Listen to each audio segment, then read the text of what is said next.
Okay guys, ni igihe kirekire kandi kinini rero umukunzi wacu wa Xmedia atwandikiye muri komenti agira ati waduhaye interineti nyinshi ariko hari igihe zidakora kuri MTN. Nubwo ubushize nabaye interineti y'ubuntu ikora kuri simukadi zose, genda mbereka nuko wakwikorera akawifi gatanga interineti y'ubuntu, ariko hari abashaka VPN zikora kuri MTN na Mango 4G. Rero uno munsi nayikuzaniye nk'uko wayinsabye wowe wari wanyandikiye ndetse n'abandi bafite ikibazo nk'icyo cyawe. Rero uno munsi video nagukoreye iraza kukwigisha uko wakoresha interineti y'ubuntu ukabona amamega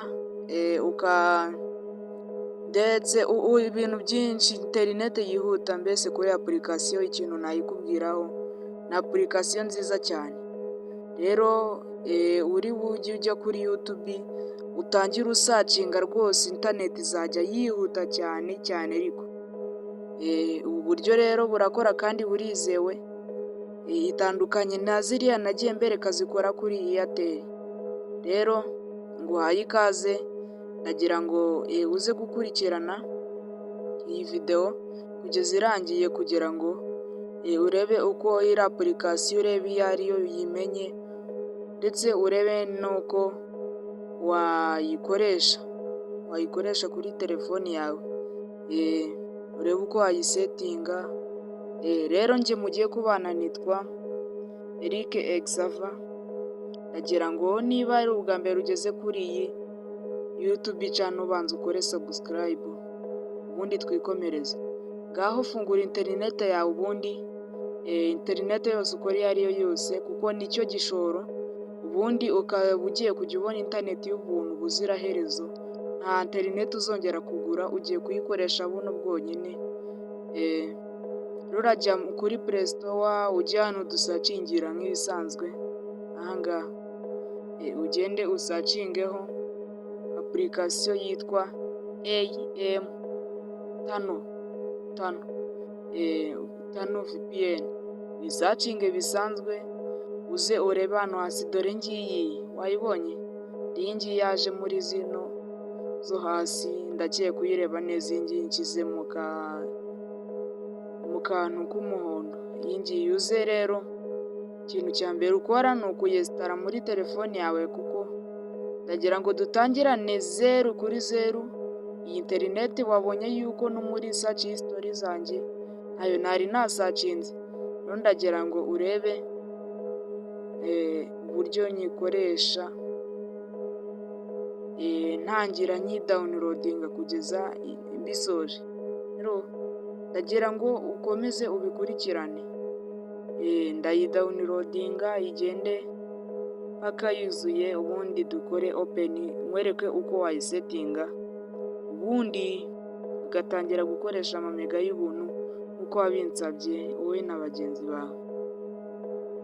Urategereza rero ibanze ijye muri telefoni.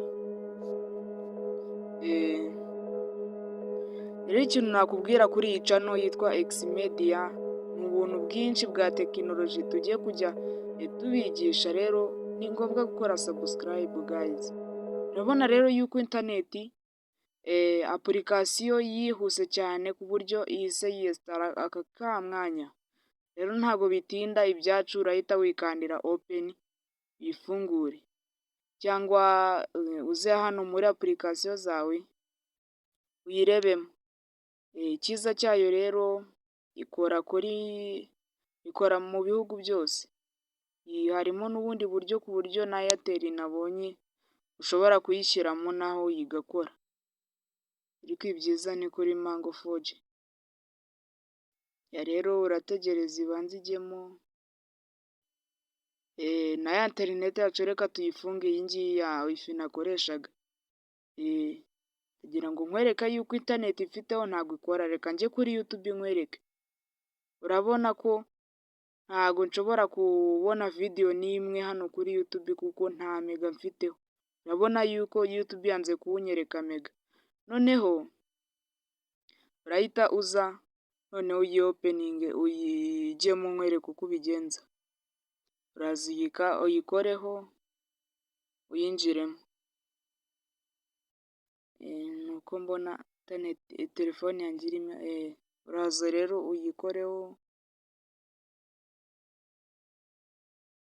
ukiyigeramo rero baragusaba kwagiseputinga amabwiriza yabo, urakanda oke.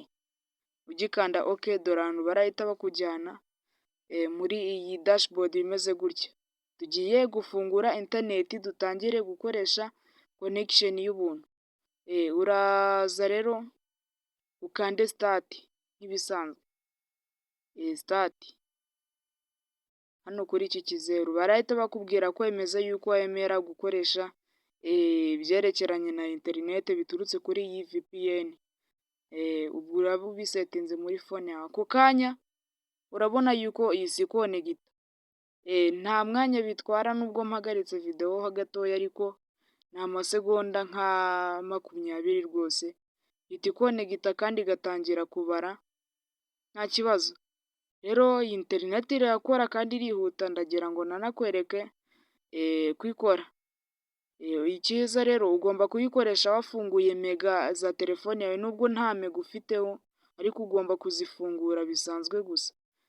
Urabona ko ntara hejuru ndi gukoresha VPN biragaragara. Ukigera kuri YouTube rero video ako kanya zihita updatinga interineti yihuta ikibikwereka rwose. Urabona yuko ihita itangira kukwereka ibintu byose biri muri YouTube nyine, byose bisaba interineti. Rero ndagira ngo nkubwire yuko irakora neza kandi cyane. Rero ikindi wamenya ni uko iyo ukoresha interineti dore ngizi ziba zaje bigaragaza yuko ukoresha inyamahanga nka interineti y'inyamahanga. Dore zo kuri YouTube ziba zaje zo kwamamaza nyine kuri video z'abantu, dore ko mu Rwanda bitemewe rero ukoresheje interineti yawe isanzwe ngo Airtel ngo iki, ntago byakunda, ntago ziriya ujya uzibona, kandi ni nayo mpamvu aba YouTubers bo mu Rwanda tutinjiza amafaranga menshi. Rero urabona yuko irakora